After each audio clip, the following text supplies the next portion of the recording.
নমস্কার বন্ধুরা, কেমন আছেন আপনারা সবাই? মায়ের রান্না অ্যান্ড ব্লগ চ্যানেলের নতুন একটি ব্লগে আপনাদের সবাইকে জানাই অনেক স্বাগত। তো বন্ধুরা, ছবি দেখে বুঝতেই পাচ্ছেন আমি আজকে শেয়ার করব সবজি দিয়ে ফেনা ভাতের রেসিপি। এটি কিন্তু ভীষণই সুস্বাদু হয় খেতে, আর আমাদের শরীরের পক্ষেও কিন্তু ভীষণ পুষ্টিকর। আর এই রেসিপিটা জানেন না এমন মানুষ কিন্তু খুব কমই আছে, প্রায়শই অনেকের বাড়িতেই হয়ে থাকে। আমি যেইভাবে করি সেটাই আজকে শেয়ার করব। তো চলুন ঝটপট রেসিপিটি শুরু করা যাক। তার আগে আমার চ্যানেল এখনও সাবস্ক্রাইব করা না থাকলে অবশ্যই সাবস্ক্রাইব করে পাশে থাকা বেল আইকনটা ক্লিক করে রাখবেন।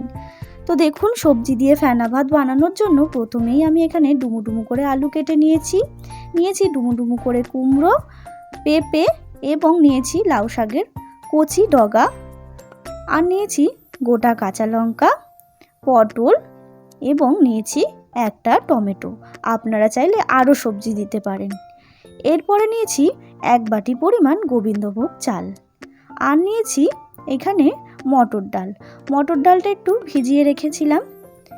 তারপর সরাসরি আমি গ্যাসে আগে থেকেই কড়াইয়ের মধ্যে জল গরম করে রেখেছিলাম।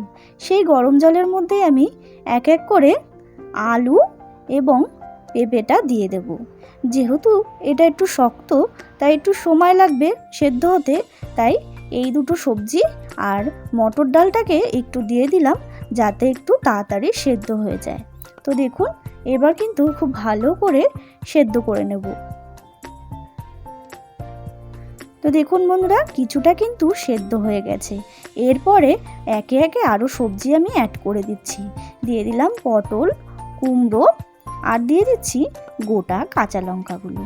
এবার আবারও একটুখানি নাড়িয়ে চাড়িয়ে কিন্তু এবার গোবিন্দভোগ চালটা যেটা ধুয়ে রেখেছিলাম সেটা আবার দিয়ে দিলাম সেই গরম জলের মধ্যে।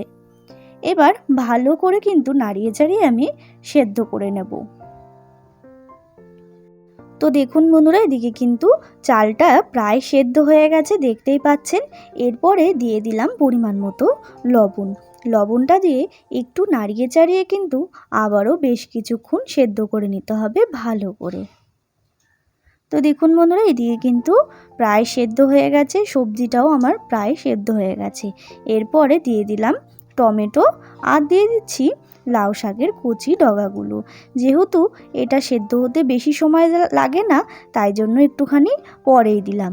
এবার আবারও বেশ ভালো করে সেদ্ধ করে নিতে হবে। আর এই সবজি দুটো সেদ্ধ হয়ে যাওয়া মানেই কিন্তু রেডি আমার এই ফেনা ভাতের রেসিপিটা। তো দেখুন বন্ধুরা, খুব ভালো করে কিন্তু সমস্ত সবজি সেদ্ধ হয়ে গেছে। যে লাউ শাকের ডগাগুলো দিয়েছিলাম সেটাও সেদ্ধ হয়ে গেছে। চলুন এবার নামিয়ে ফেলি। তো দেখুন বন্ধুরা, সার্ভ করে দিয়েছি। এরপর একটু ঘি ছড়িয়েই কিন্তু গরম গরম এই ফেনা ভাতের রেসিপিটা সার্ভ করে দিন।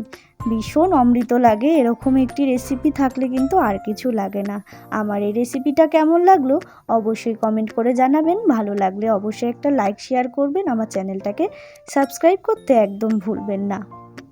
দেখা হবে নতুন একটি রেসিপির সাথে নতুন একটি ব্লগে। ততক্ষণের জন্য ভালো থাকবেন, সুস্থ থাকবেন। ধন্যবাদ।